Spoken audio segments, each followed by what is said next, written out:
Hello, welcome to Box to Board, and today we have an interview with Tomas Harenstam from Free League, and yeah, welcome. So, Thank you. very busy time for you guys, I suspect, with all the stuff from Tales from the Loop coming out.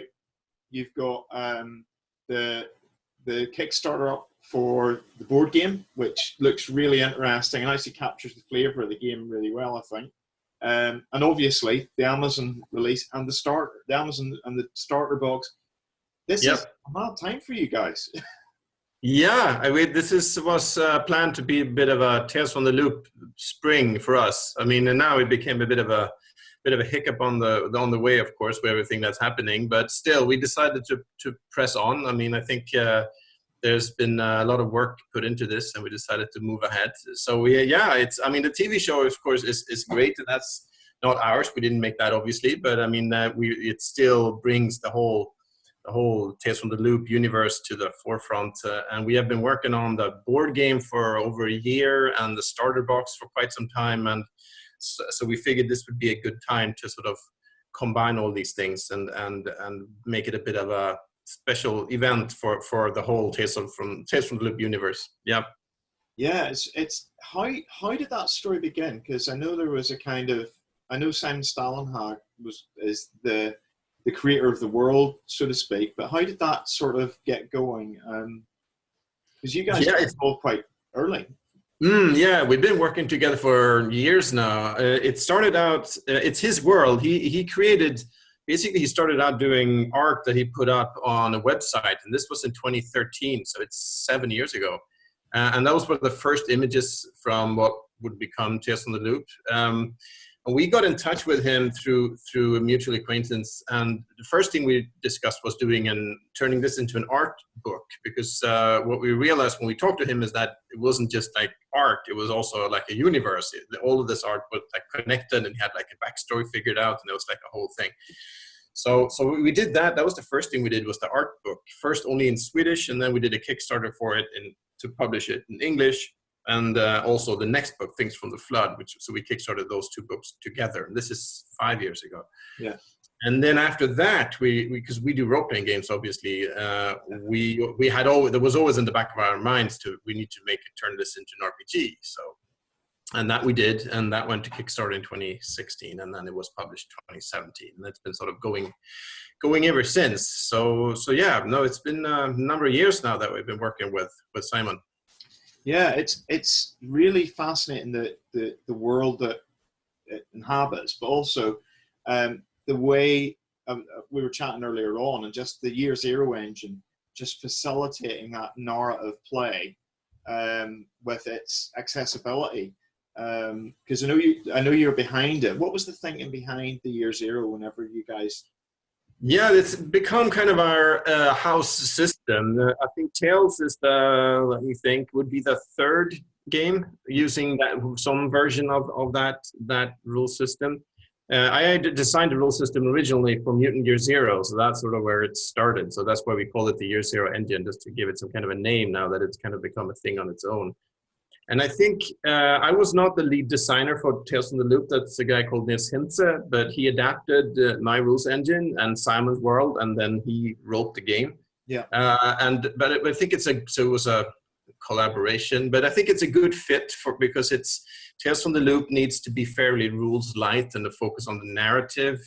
It's not a crunchy game, and I think the rules engine works well for that, and also Nils's adaptation of the rules engine is also very well suited for that kind of gaming that you will have in Tales from the Loop, where it's not about maximizing your efficiency in combat or something like that. It's a lot more about solving mysteries, looking for clues, and telling a story together.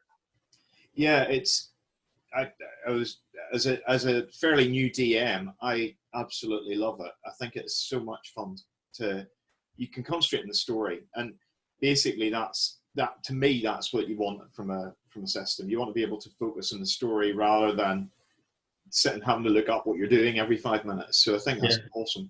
And also the fact that it's a pool system means you don't get these massive swings, which is great in the game. In terms of then Things from the Flood,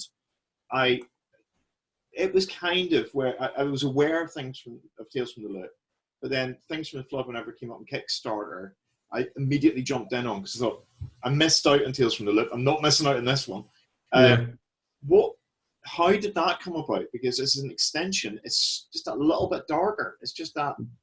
Yeah, I mean, it's kind of follows, because this is Simon's universe, and we decided early on to sort of work with him, and this sort of Things from the Flood is like like a sequel. It's the same universe, but it's a bit later. I mean, the art book Things from the Flood kind of also does the same thing. That focuses more on older teens, and it's also another era. It's more on the 90s, early 90s, rather than the 80s, which is like the focus of Tales from the Loop. So yeah, it has a bit of a different feel to it. It's a bit darker. It's a bit more weird. It's got more elements of horror in it. So it's a bit of a different tone. But I mean, obviously, the rule system is 95% the same. There are some shifts. Yeah, you can actually die in Things from the Flood, but you cannot in Tales from the Loop, and some other minor tweaks here and there. But so I mean, you can definitely play them together, and you can even graduate your characters from Tales from the Loop to Things from the Flood and play on as older teens, basically. So they're very much sister games, if you will. We chatted earlier, and you're saying the community program now has got the Loop in it as well. So yeah, that's fantastic, because you can just see how that's gonna, people really love this world. So it's going to be interesting what comes out of that. In terms of board game, how's that been going on Kickstarter? I haven't looked for a while since I jumped in. I haven't looked, because I always have that thing. I'll just see what happens next. So how's that been going? No, it's been doing well. It reached a base goal in the first day, so that's that's always nice. Yeah, and I mean, it's always always a bit. You never know with Kickstarters what's going to happen, and even more so these days when things are very uncertain all over. So yeah, we're happy that it's doing well, and that means we can continue as planned, and also add some cool stretch goals. We're unlocking some things, and so yeah, I mean, we've been just working intensely on the board game for over about a bit over a year. But it's been on our mind for even longer than that, because it just feels like there's so much you can do with this universe, and just cooperative gameplay. It always lends itself really well to that kind of a cooperative game. Narrative game is very story driven, which also fits us. We come from the RPG side. And of course, Simon's robots, the machine designs, are just to see them as miniatures is something that alone was like, yeah, we have to do this. Yeah, that was kind of what, to be honest, that sold me on it. I was like, go right, Nick, gotta, I mean, obviously, it needs to be. There needs to be a good game there as well. But I do think that just the miniatures alone are worth the price of admission. So that's great to see those. Yeah, I mean, watching the playthrough, what I was really surprised about was how much it feels like the role-playing game without being the role-playing game, if you know what I mean. It feels like part of the whole, which is really, really good, and a bit of a surprise, because I thought, it's a board game, it'll be a bit and actually it's worth looking. If you haven't looked at it, anybody watching, if you haven't looked at the Kickstarter, look at it. It's well worth it, and watch the playthrough, because you'll be pleasantly surprised if you love this world. I can definitely confirm that. Going on to, you've got the starter box as well. Sorry, I meant to mention the starter box. So that's coming out, and yeah, is that all on track? And it's almost on track. It's done. It's being now. I think it's being delivered to the warehouse, both in the US and in the UK, in a week or so. Problem now, of course, the idea was that it would now ship out to everyone who had pre-ordered, but at the moment, the warehouses, both of them have suspended operations. So we cannot say exactly when all the pre-orders will go out. But as soon as things improve and the warehouses can start working, it's going to go out. So production-wise, it's pretty much on track, but we don't know exactly when we'll ship them out. But yeah, it's done, and we decided we wanted to do something more. I mean, again, something we've been discussing for quite some time, to do a starter set, like an easy entry point. Tales from the Loop is an accessible game to get into, but we wanted to make it even more accessible and give a place to start. And also like, because now we've been having like the custom dice separately, and you can get the map, and you can get, but it's a bit tricky to keep track of these things. So now we put everything in one box. So you have the map, you have the dice, and also you have a condensed rules and a scenario you can just get going straight away. So we figured it was a good idea and a good time to release it now. I mean, so obviously, I mean, we do the board game and the starter box, but the difference is that the starter set is coming out now, whereas the board game is on Kickstarter now, but it's coming next year. So there's a bit of time. Yes, they're in different stages of production, of course. So moving on from the loop, one of the games that has been a massive thing has been Alien RPG. Now that was definitely a coup. I mean, that was getting an RPG system like that out was fantastic. I have to say the stress system as it was genius. It was real genius, because I've never seen players as scared of searching a room. You know, it's fantastic. Because you've got that, you know, you get people who just go into a room and search it every time. Suddenly they're going, I don't think we'll bother, you know, which is brilliant.